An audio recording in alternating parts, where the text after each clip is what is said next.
बिस्मिल्लाहिर्रहमानिर्रहीम, अस्सलाम वालेकुम। Welcome to my YouTube channel. आप सब कैसे हैं? उम्मीद है सब खैरियत से होंगे। आज जो मैं रेसिपी लेके आई हूँ आप लोग के लिए वही मीठे की, जो बनने वाला है गजरेला, बहुत ही मज़ेदार सा। अगर आपने अभी तक गजरेला नहीं बनाया तो ज़रूर बनाइएगा। इस रेसिपी से बहुत ही मज़े का बनता है और उसके लिए आपने हमें देखनी है मेरी पूरी वीडियो एंड तक, ताकि कोई भी चीज़ मिस ना हो और आपका भी गजरेला बहुत ही शानदार बने। तो फिर चलते हैं रेसिपी की तरफ। आधा किलो देखिए हमने गाजर लिए। गाजर को अच्छा सा हमने वॉश करके कद्दूकश कर लिया है ये, ठीक है। आधा किलो हमारे पास ये गाजर और एक प्याली से थोड़ी कम हमने जो इसमें चावल लिए थे, चावल को हमने तकरीबन 1 घंटा पहले भिगो दिया था। 1 पाव हमारे पास है इसमें खोया और आधा किलो से थोड़ी कम हमारे पास है चीनी। अच्छा, चीनी जो है मीठा अपने टेस्ट के हिसाब से कम या ज़्यादा आप कर लीजिएगा, ठीक है। और ड्राई फ्रूट्स में हमने लिए हैं ये बादाम लिए थोड़े से और अखरोट लिए हैं, ये भी आप आपकी मर्ज़ी पे जो आप ऐड करना चाहो वो कर लेना। और ये सब्ज़ इलायची हमारे पास 6 अदद। उसके अलावा है ऑल पर्स दूध। अच्छा, हम जो है मीठा ऑल पर्स में बना रहे हैं तो ऑल पर्स में ये कि मीठा ज़रा अच्छा बन जाता है। ऑल पर्स या मिल्क पैक का, तो मैं जब भी बनाती हूँ तो ऑल पर्स या मिल्क पैक में बनाती हूँ।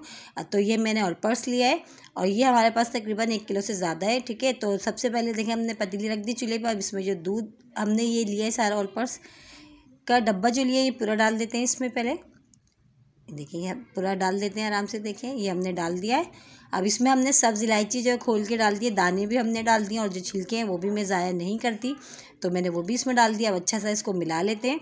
अच्छा, इसकी जगह आप जो है इलायची पाउडर भी इसमें ऐड कर सकते हो, तो मैंने ये कि साबुत डाली है इसमें, वो डाल दिए। अच्छा, वो डाल के अब हमने इसको अच्छा सा इसको इस तरह मिला लिया है। अब हम इसमें शामिल कर देंगे चावल। अच्छा, चावल जो हमने 1 घंटा पहले ही भिगो दिया था तो उसको हमने हाथ से ऐसे ही यूँ मल लिया, थोड़ा सा इस तरह मसलने से अच्छे से थोड़े से वो टूट गए, तो हमने वो भी इसमें ऐड कर दिए, वो भी इसमें डाल दिया। अच्छा, चावल हमने डाल के मुस्तकिल हमने चमचा चलाना है, हाथ रोकना नहीं है, वरना ये कि चावल की गुठलियाँ सी बन जाएंगी और जो है बिल्कुल भी जो हमारे गजरेला में अच्छी नहीं लगेंगी। तो हमारा जो है मुस्तकिल हमारा हाथ चलते रहना है इसमें। चावल भी हमने इसमें डाल दिया। अब हम इसमें गाजर भी डाल देते हैं ताकि गाजर और चावल बहुत अच्छी सी एक साथ से अच्छी सी गल जाएगी। और ये देखिए ये भी हमने सारी जो गाजर हमने आधा किलो गाजर ली थी, कद्दूकश की थी, हमने वो भी इसमें डाल दी।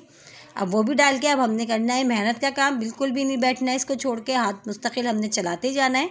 और इस जब तक हमारे चावल बहुत अच्छे से गल ना जाए और गाजर हमने जब तक इसको जो है बहुत अच्छा सा इसको चम्मच चलाते हुए पकाना है, ठीक है।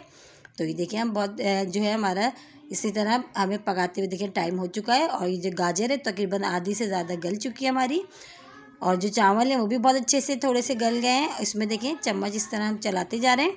अब हम इसमें देखें बहुत अच्छी सी जो है हमारे गजरेले में खुशबू भी आनी शुरू हो गई है और तकरीबन ये बहुत अच्छा सा देखिए पकना शुरू हो गया है ये।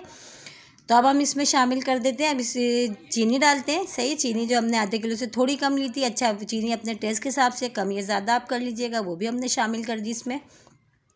और बहुत ही मज़े का बनता है ये मीठा, आप लोग दावतों में बनाएं। और अभी जैसे कि गाजर का सीज़न आया हुआ है, अगर आपने अभी तक नहीं बनाया तो ज़रूर ट्राई करिएगा, बहुत ही मज़े का बनता है और मेहमान जो है तारीफ़ किए बगैर नहीं रह पाते। देखिए इस तरह हमने चीनी भी डाल दी अच्छी सी। अब इसको हमने अच्छा से मिलाना है और इसको जब तक हमारा ये थिक नहीं हो जाता हमने इसको जब तक पकाना है। अभी ये थोड़ा पतला है, देखिए नज़र आ रहा है। अभी इसको हमने जब तक ये गाढ़ा नहीं होता जब तक हमने इसको पकाना है और चम्मच इसी तरह हमने चलाते ही रहना है। देखिए हमें जो है गजरेले को पकते हुए काफ़ी टाइम हो गया है और थोड़ा सा ये गाढ़ा भी हो गया है। अभी इसको हमने थोड़ा सा और थिक करना है। ये देखिए अच्छा सा टाइम हो चुका है इसको पकते हुए और थिक थोड़ा सा थिक ये और हो गया है। इसको अभी हम और थिक करेंगे थोड़ा सा इसी तरह। इसको जो है पकने में बस जितनी देर ये अच्छा सा ये पकता है उतना ही मज़ेदार बनता है। इसके में चावल और गाजर जो बहुत अच्छी सी गले हुए होने चाहिए और ये जो है थोड़ी देर तक पकाएंगे तो जितनी देर ये पकेगा उतना ही मज़ेदार हमारे गजरेला तैयार होगा। देखिए इस तरह से देखिए थोड़ा सा भी थिक भी हो गया है और इसको पकते हुए थोड़ी टाइम हो गया है।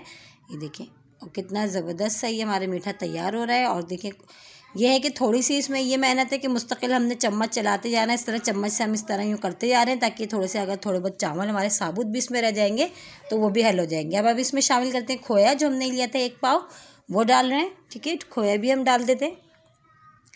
खोया डाल के हम थोड़ी देर पकाएंगे बस। खोए डालने के बाद हमने इसको ज़्यादा नहीं पकाना, बस हमने थोड़ी देर पकाना है खोया डालने के बाद, क्योंकि ये ठंडा होने के बाद भी थोड़ा सा थिक हो जाएगा। अभी ये जैसे ये नज़र आ रहा है अभी इस तरह हम अच्छा सा इसको मिक्स कर लेते हैं खोए को, ताकि कोई भी जो है खोए की गुठली भी ना रहे, बहुत अच्छा सा खोया जो है गजरेले में मिक्स हो जाए।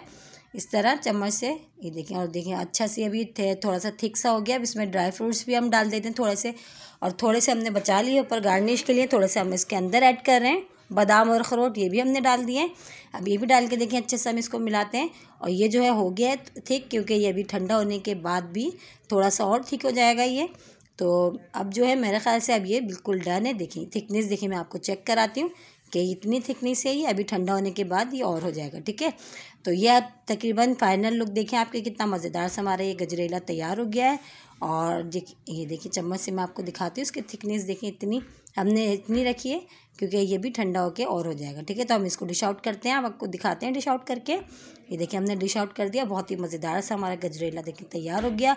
और जो हमने थोड़े से ड्राई फ्रूट्स बचाए थे ऊपर गार्निश के लिए, हम वो भी इस पर डाल देते हैं। और इसके साथ ही अगर मेरे चैनल पे आप लोग नए हैं तो मेरे चैनल को लाइक करें, शेयर करें, सब्सक्राइब करें और कमेंट्स बॉक्स में ज़रूर बताइएगा आज की रेसिपी आप लोग को कैसे लगी है। और अपने दोस्तों में शेयर करें ज़्यादा से ज़्यादा, और इसी तरह मुझे सपोर्ट करते रहें। इंशाल्लाह मैं इसी तरह आप लोगों के लिए अच्छी अच्छी और नई नई रेसिपी लेके आती रहूँगी। और मैं आप लोगों के कमेंट्स ज़रूर पढ़ती हूँ और इसका रिप्लाई भी देती हूँ। इंशाल्लाह कल फिर हाजिर होंगी एक और रेसिपी के साथ। जब तक के लिए अल्लाह हाफिज़।